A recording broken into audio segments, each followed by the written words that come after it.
Welcome to Alaska Weather, a production of Alaska Public Media and the National Weather Service, Alaska Region. Produced and broadcast daily from the studios of KAKM, Alaska Weather provides complete forecasts, public, marine, and aviation for all of Alaska. Alaska Weather is made possible by the following sponsors.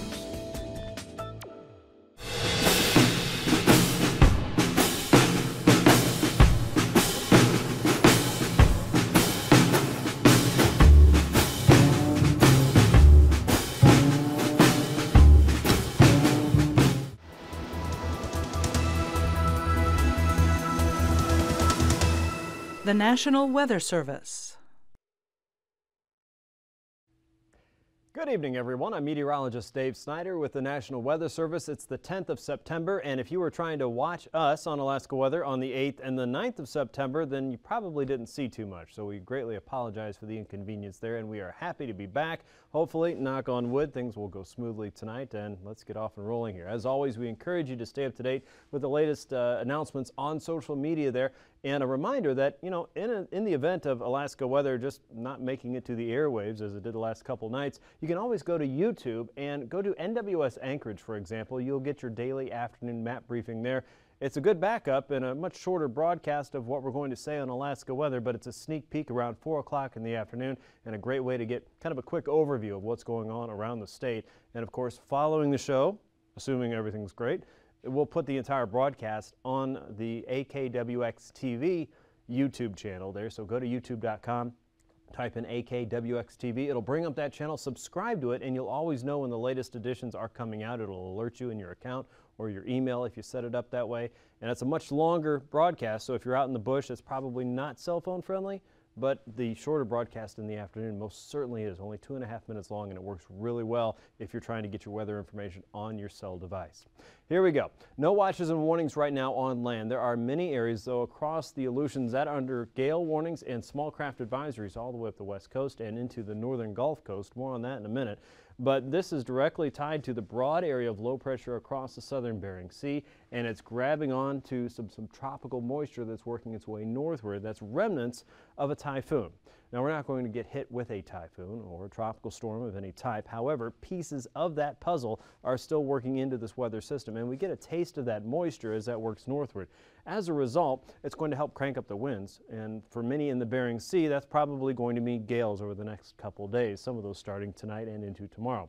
But as we head into south central Alaska, especially Kodiak Island and northward into Prince William Sound and the eastern Kenai Peninsula, that's going to mean a lot more of the rain potential, and in some cases as high as 3 to 6 inches there for the eastern Kenai Peninsula and into parts of Prince William Sound. Kodiak Island, many areas along the Cook Inlet and northward will see some rainfall, but it won't be quite as much as what we're talking about for the western and northern sections of the Gulf of Alaska. Now, as you look at all of Alaska here, you can see several traits in the satellite feature here. You got a long trail of moisture working its way northward. We got some rain moving across parts of southeast. Real hit and miss today. It looks like clouds are fairly broken up there. We can see the north slope and a lot of low cloud cover across some of the coastal plain. The bulk of the circulation that's driving our weather pattern right now is the low pressure system, and you can see that swirl out across the southern Bering Sea. Watch as this moves along, and there's quite a bit of dry air across the Gulf of Alaska now. This is moving northward, and that's been shutting down the rain from south to north during the daytime. So one batch of rain is still working its way northward. Some of that will be working its way into the interior and further north as we go. But by and large, a lot of this area is going to be drying out over the next couple days, while many in southern Alaska and southwest will be dealing with much more rainfall. Southeast, you're going to be slower to get the onset of this rainfall. Some of this could move in your way by the end of the weekend, but high pressure is still trying to protect your region at this point. So good news there if you're still looking for some drier weather in southeast. You can see that circulation's fairly strong out there just by the shape alone. That should be a visual clue that, wow, we've got a pretty decent system starting to crank up across the south and western Bering. Now, this isn't bringing storm force winds that we see just yet, but gales will crank up across the central and western chain as we head into tomorrow night, and eventually across some parts of the Alaska Peninsula and probably across north and western sections of the Gulf of Alaska and maybe even the west coast. In the meantime, here's the surface map, and again, you can see this on YouTube in the afternoon or on our website at weather.gov/Alaska. Just look for TV desk on the left-hand side of your screen. Low pressure sitting across the northern Gulf Coast, and that's at 1,014 millibars. The frontal boundary is moving north and east, and with that, we've seen some light rain across some central parts of southeastern Alaska. More clouds than anything else it looked like earlier this afternoon. A trough of low pressure is working through the interior. We have a weak boundary across the Brooks Range, and that connects to the western side of the storm that's sitting out across the central Bering at 989 millibars with a very deep southerly flow working into the west coast and the southern and eastern Bering Sea, including the Bristol Bay region. Tonight, showers will be more likely across the YK coastline, and a little bit further south, another surge of warmer and wetter air is working northward. There might be a few instances of some moderate to occasionally heavy rain across the eastern chain and the southern tip of the Alaska Peninsula. High pressure setting up across the northern Gulf, and light to moderate rain is still possible across southeast. Probably will be a little more showery than anything else, as high pressure is really trying to command a large chunk of southeastern's weather. Showers across the interior are possible, and for those of you in Barrow, you might see a little bit of drizzle, maybe a flurry or two, but it doesn't look like anything substantial. As we get into Thursday, warmer and wetter air is kind of strengthening in a narrow plume of moisture that's working its way into the northern Gulf. Around Kodiak, rain will likely start up by Thursday afternoon and evening, and that heavier rainfall will start to set in a little bit later in the night and work its way northward. For southeast, showers are still possible, but high pressure is still in command of your region, and it looks like there will be quite a bit of dry air that may be grazing through southeastern Alaska and chipping away at the rain. Showers are possible across the Copper River Basin, the interior, and the eastern part of the Brooks Range, while rain will set in across the YK coastline, parts of Norton Sound, Seward Peninsula, and the Alaska Peninsula. With some showers there across the central chain, rain will be more likely the further west you go of that low pressure system, 989 millibars there, and holding on to that level as we get into Friday. You can see the pressure gradient tightening up though, and that means winds are going to start to be a threat across south central and probably Kodiak. We'll also be dealing with some turbulence across the northern Gulf Coast and across the Shelikof Strait and Cook Inlet region, not to mention areas on the western side of the Alaska Range. So aviators, you want to pay attention to this and especially check your charts before you head out on Friday morning. Visibility is going to be an issue as well, but the turbulence might be a greater threat to you there if you're not watching for that. Around southeast, high pressure is still keeping things shut down, mainly for the southern areas of southeast, but for areas around Gustavus, northward toward Yakutat, and then certainly westward into the Prince William Sound region, Kenai Peninsula, and Kodiak Island.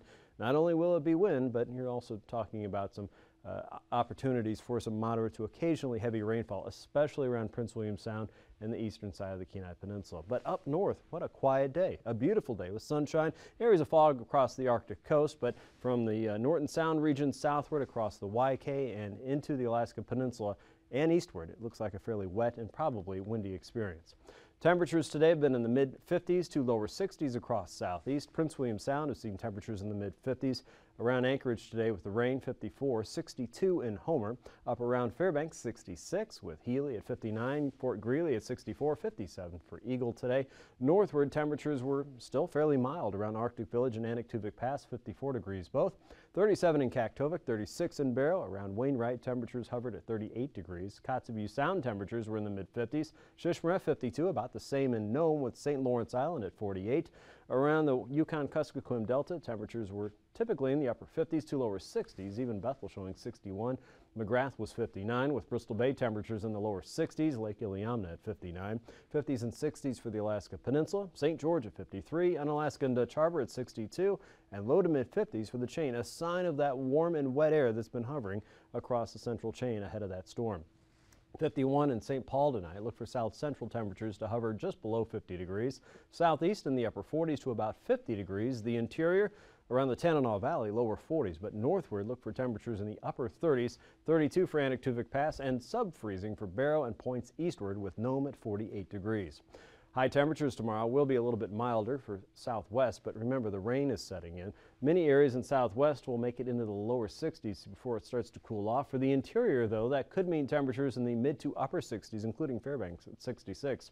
South Central is looking at highs in the lower 60s with 58 in Kodiak, upper 50s for southeast, and mid 50s for the chain. St. Paul 55, Nome 57, and Barrow expect a high of 36 for your Thursday.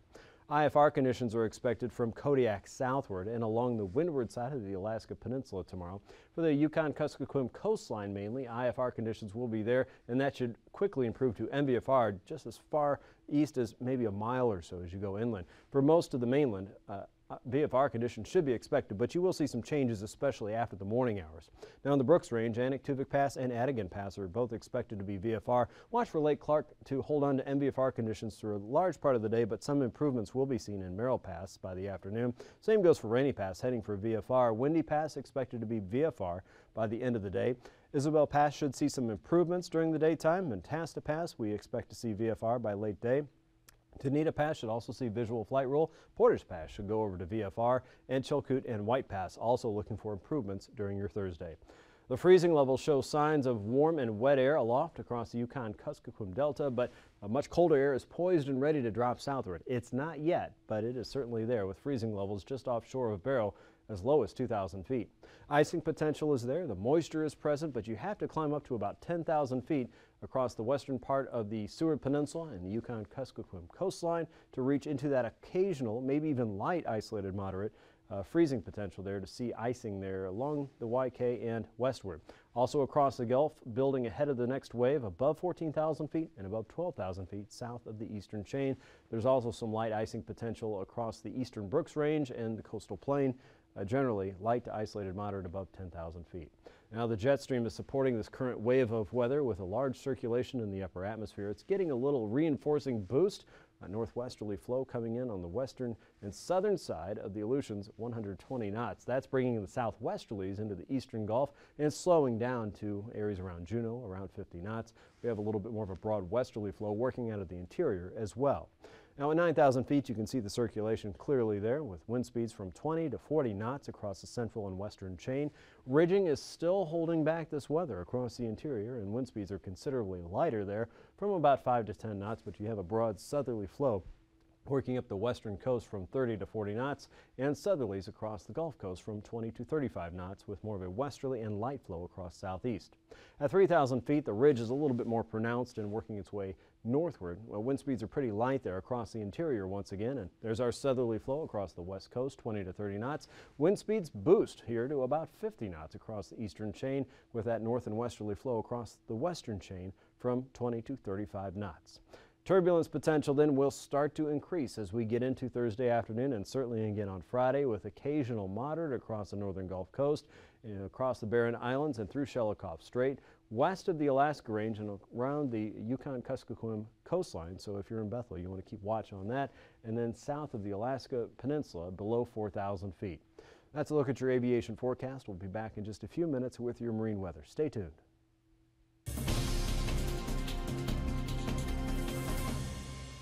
Hello everyone and welcome to another edition of Alaska Weather Facts. I'm Jim Peranto. Alaska's great outdoors can be a wonderful place to experience. From its mountains and forests to its rivers and seas, Alaska is a playground for the outdoor enthusiast. Yet each year more and more outdoor injuries and deaths occur. To help reduce the alarming rise in outdoor injuries and deaths, an organization called the North America Outdoor Institute was created. Today I have the pleasure of talking with Deborah McGann, who is the Executive Director of the Institute, and she will tell us more about this important safety-minded organization. Welcome to the studio, Deborah. Thank you, James. It's nice to be here. I met you a couple weeks ago. I just found out about this organization. I think you have a lot to offer the viewers here about what you're doing. So let's start off with what the North America Outdoor Institute is about. Okay, well, we're about training the public, the general public, on just practical information that people need in order to recreate in Alaska safely, because a lot of times you can't rewind a mistake and it does have tragic consequences, and we've lost a lot of people that we love and care about. And so we wanted to make this fun, engaging, interactive, but really to help change the culture so that as kids are growing up and going through school, they're just exposed to this information early on. How did you get started? Well, I personally got started because I had a tragedy in my own life many years ago when my children were young. And when my children were in their teenage years, they were into the skiing and the snowboarding, and we actually lived in Valdez at the time, and we knew I had never had avalanche education. So my 16-year-old son with a snowboard, I wanted him educated and couldn't really find a program that was appropriate. I could find 3-day programs, but you know, he's 16, he wouldn't sit through that. So my background was education, and I had been a cheerleading coach, and I knew you had to engage these kids to get them to listen. You can't stand up there and lecture and say, we're going to talk safety, right, because they just don't care. But so we made this very interactive, and Dean Cummings is really the force behind this. He's a professional mountain guide, and he's great with the kids, and so we developed this more like a Hollywood show, where it's very engaging and interactive, and the kids get to actually learn and hold the equipment in their hand and learn slope angle and snowpack and the things that help, just practical, easy things that they can incorporate in the way they recreate that'll keep them alive when they're out there and they can have fun. And it's a fairly new organization, right? 2004 is when you That's started correct. this? That's right. We were born in 2004, and of course the first year we just brainstormed and decided how to do this. So we've actually been teaching programs since about 2005.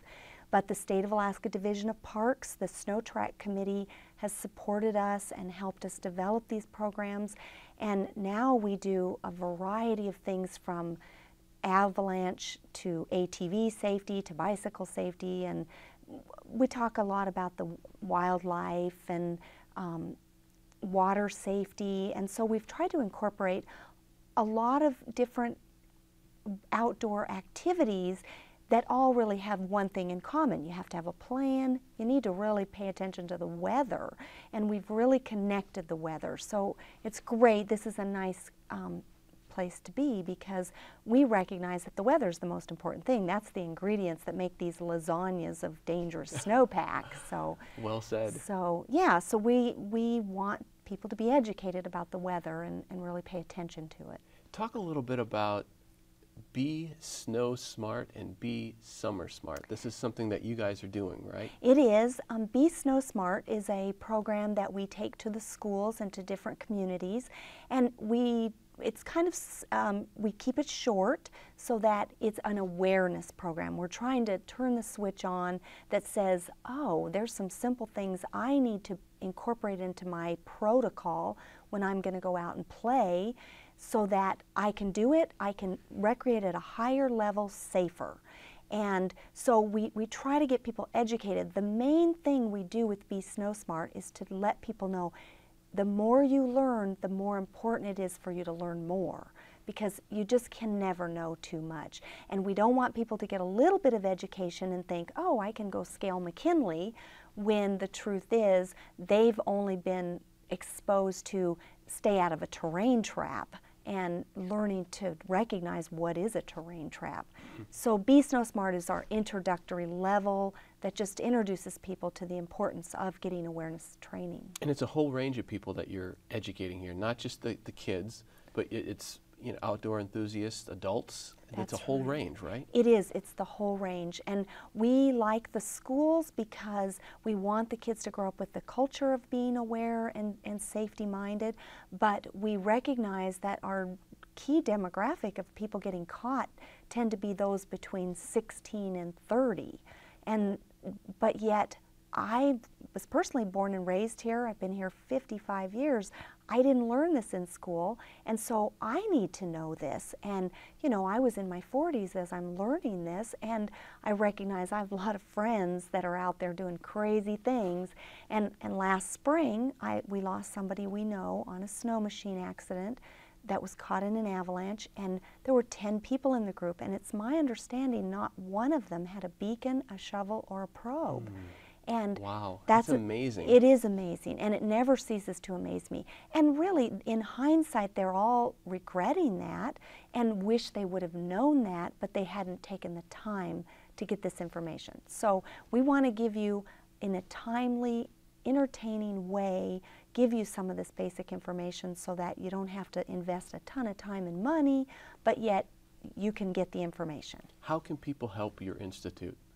Well, we need we need volunteers is one thing. We do these big community fairs. We did one last weekend at the Lusac Library, and volunteers is the one thing we were short of. So, you know, we'd love to have people get involved by volunteering. We are public supported. We're not part of a line item in somebody's budget. And so it's a very grassroots effort. We've donated a lot of blood, sweat, and tears, a very small group. And so, yeah, I mean, we're looking for people that would be interested in board positions, interested in financial support, sponsor support. You know, we've recognized that one thing people really enjoy is getting an incentive to get an education. So if they're rewarded after they get this education, we got helmets one year through a snow track grant. Our attendance went up 200% because you could go through the program and at the end you would get a Snell DOT helmet for $25.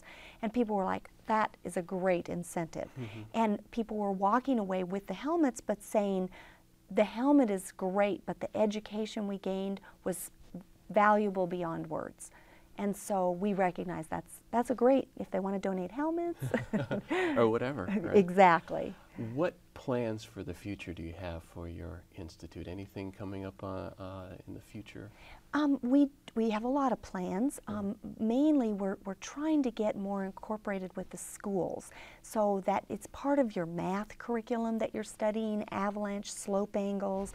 It's part of your science that you're looking at snow crystals and snowpack. It's part of your health because you're getting out there and you're being active and engaged. It's part of your physical activity. It's, you know, we want English, you know, there's a lot of grammar that goes with this and vocabulary that if you knew what is a terrain trap or, you know, triggers, you know, those kinds of things, it would make you more aware as you go out to recreate. How can people learn more about your institute? They can learn more at our website, and we're at naoiak.org or besnowsmart.org. And they're welcome to call us at 376-2898. Okay. Well, thank you so much. We'll have you again back in the studio at some point, I'm sure. All right. I appreciate it. Thank you. All right. And thank you for joining us here on Alaska Weather Facts. Until next time. Thanks, Jim. Here's a look at today's sea ice edge. You can always check this out yourself by going to weather.gov/anchorage/ice.php. The ice edge is about 100 nautical miles north and east of Kaktovik and north of Barrow. You can see there's a few spots there with some thin concentrations. Right now, we are pretty much on that sea ice minimum, and for the next week to maybe week and a half to 2 weeks, we won't probably see a whole lot of refreezing. There will be some movement, though, from east to west with a broad easterly flow continuing across the Beaufort Sea. So watch for that in the marine forecast, and you'll get a sense of which way the ice is likely moving here in the coming days. As we move into southeast, look for light winds tomorrow with a southeasterly flow at 10 to 15 knots in the inner waterways. Seas right around 2 to 3 feet or so, and a weak onshore flow from the west, 10 knots there with 5 to 6 foot seas for most areas south of the northern entrances, with a southeasterly flow outside of Yakutat with a 6-foot sea on Thursday. By Friday, though, you can see some changes developing as low pressure moves into the western Gulf. Look for southeasterlies to come up to 20 to 25 knots with 6-foot seas in the north. The inner waterways respond a little bit as well, with 15 knots in most areas there, with about 2 to 3 foot seas continuing a southwesterly flow inside of Stevens Passage. Across south central, northeasterlies start up tomorrow, 10, 20, even 25 knots there as you get west of the Barren Islands. In Shelikof Strait, those winds could be as high as 30 knots, 10-knot winds from the north and east inside of Prince William Sound, so no major effects there just yet. Across the northern Gulf, winds are coming up to 15 to 20 knots, and then through the Barren Islands and eastward into the Gulf, and on the eastern side of Kodiak Island, winds are already at 30 knots with 7 to 8 foot seas. By Friday, they go even higher with higher gusts possible, especially along coastal areas. 30 to 35 knot winds are expected with 10 to 12, even 13 foot seas in the Gulf. And across Cook Inlet, 20 to 25 knots with 35 knots west of the Barrens and 25 knots inside of Shelikof Strait. 10 to 12 foot seas are expected on either side of the Barren Islands and up to 6 foot seas inside of Prince William Sound. Across the peninsula, 25 to 30 knot winds on the Bering side with 7 to 5 foot seas there, with the highest around the Bristol Bay region initially. 7 to 8 foot seas on the Pacific side with 25 knot winds. By Friday, you can see a larger change. 40 knot winds and some gales there north of Cold Bay with a 10 foot sea. Higher gusts are likely in the Gap areas. 5-foot seas inside of Bristol Bay and 13 to 14-foot seas inside or outside of the Pacific there. 35 knots expected there on the south side. And many areas starting to see that shift as low pressure works over. Now across the Aleutians, 30 to even 35 knots across the west with 9 to 13-foot seas tomorrow. 15 to 25 knots for the central and eastern chain with 5 to 9-foot seas in those areas. Across the Pacific, 6 to 7-foot seas are expected. Once we get into Friday, a broad westerly flow sweeps across the entire chain. 30 to 35 knots in many areas. One exception would be around Kiska at 40 knots with a 16-foot sea, and you'll see those higher seas out to the west. And across the Pacific side, 10 to as high as 18-foot seas with the highest south of Adak and Atka with gale force winds once again at 40 knots.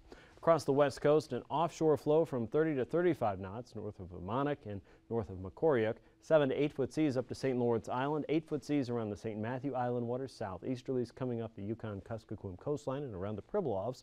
A southerly flow with a 7-foot sea. Winds around 20 knots.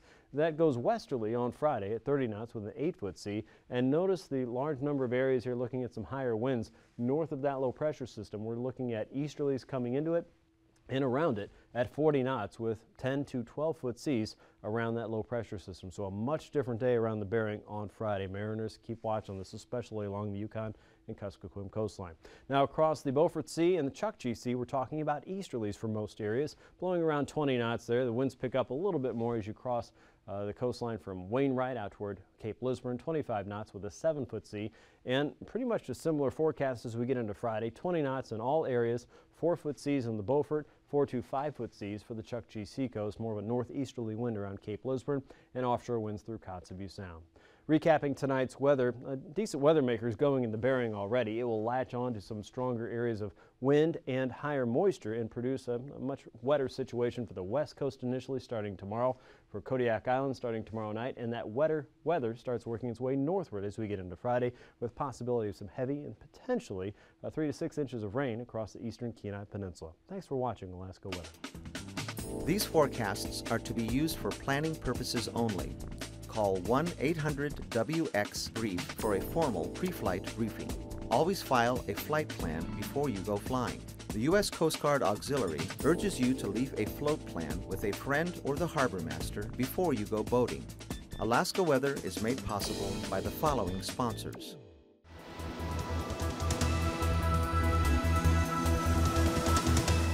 The National Weather Service.